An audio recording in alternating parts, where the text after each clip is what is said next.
This happened last year in my 8th grade homeroom. We had this old desk shoved in the corner that no one really used. It was for when someone forgot their Chromebook or got kicked off their phone. One day, our teacher asked me to clean it out. Inside the bottom drawer was a blue spiral notebook. It didn't look like much. Worn edges, a sticker half peeled off. I almost tossed it, but something made me open it. The first page just said, "This is not a journal. This is a place to put the thoughts I don't want anymore." I flipped the page. What followed was page after page of handwritten entries. No name, no dates, just thoughts. Some were short. I hate the way I sound when I talk. Nobody notices when I'm gone. Lunch is the worst part of the day. Some were longer. Paragraphs about being left out of group chats, about pretending to laugh at jokes that weren't funny, about faking sick to avoid school. There were sketches in the margins, some beautiful, some honestly disturbing. One page was just filled with the sentence, "Why does it feel like I'm disappearing?" I brought the notebook to my friends quietly. We spent lunch flipping through it together,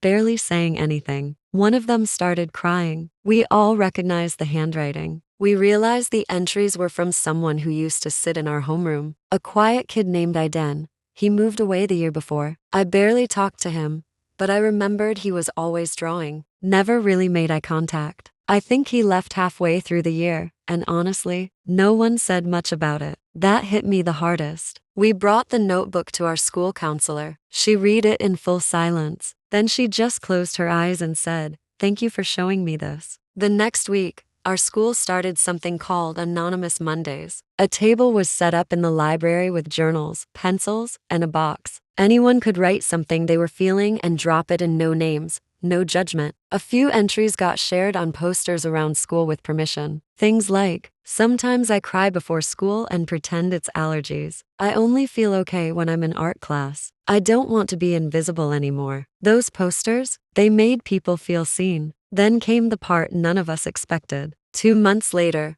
we got a message during morning announcements. Our principal said a former student had reached out to thank our school for the Anonymous Mondays program because it made them realize they weren't alone. It was Aiden. He had seen a photo of one of the posters on someone's Instagram story. He recognized a quote he'd written in the notebook, and for the first time in a long time, he didn't feel forgotten. He's in high school now, still drawing, still quiet, but he's okay. We kept the notebook, not because it was sad, but because it reminded us what can happen when no one's paying attention, and what does happen when someone finally does.